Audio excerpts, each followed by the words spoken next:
इस बीच आपको बड़ी खबर बताने जा रहे हैं। बाबा बागेश्वर ने टाइम्स ऑफ भारत से एक्सक्लूसिव बातचीत की। उन्होंने कहा कि 160 किलोमीटर लंबी यात्रा निकालने की तैयारी में हम जुटे हुए हैं। तो जात पात के खिलाफ उनकी यात्रा होगी। टाइम्स ऑफ भारत से बात करते हुए उन्होंने कहा कि भेदभाव और जात पात को जड़ से मिटाना है।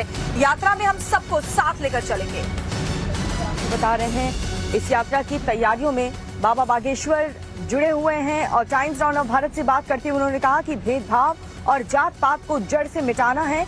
यात्रा में हम सबको साथ लेकर के चलेंगे।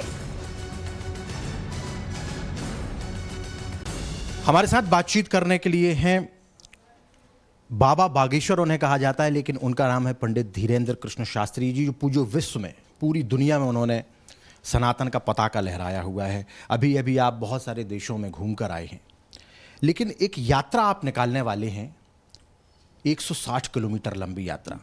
ये यात्रा किस तरीके की है, क्या है ये यात्रा और इसका उद्देश्य क्या है? जय श्री राम, जय बागेश्वर धाम की।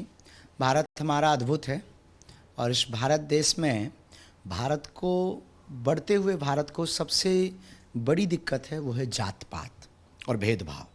हम लोग मंदिरों के बाहर लिख देते हैं कि जूता चप्पल बाहर निकाल करके आई, पर हमारी नज़र अलग है।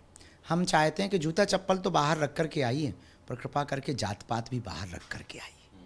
इसी को दृष्टिकोण में हमने रखते हुए एक विचार किया है कि हम भारत के लिए कर क्या रहे। पर्चा बनाना, चमत्कार दिखाना, हिंदू हिंदू करना, शायद इससे इस देश का भला नहीं होगा। इसके लिए और कुछ भी करना पड़ेगा।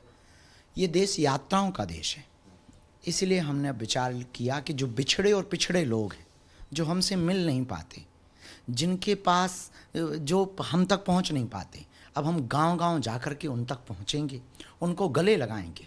और जो जात पात और भेदभाव का सबसे बड़ा जहर है, पॉइजन है, रोग है, कुष्ठ रोग है, इसको मिटा करके हमने इसलिए प्रण लिया, संकल्प और नारा दिया, भेदभाव और जात पात को जड़ से हमें मिटाना है, हमें भारत भव्य बनाना है। तो भारत को बढ़ाने के लिए और भारत को भव्य बनाने के लिए जात पात को मिटाना, और इसके लिए कोई जब तक पिछड़े और बिछड़े लोगों तक नहीं पहुंचेगा तब तक यह यात्रा संपन्न नहीं होगी। तो संकल्प बालाजी की प्रेरणा से उठा, एक देश में सबसे बड़ी क्रांति होगी, इस देश में सबसे बड़ा यह उदाहरण होगा और सनातन संस्कृति हमारी सबको लेकर चलने वाली है।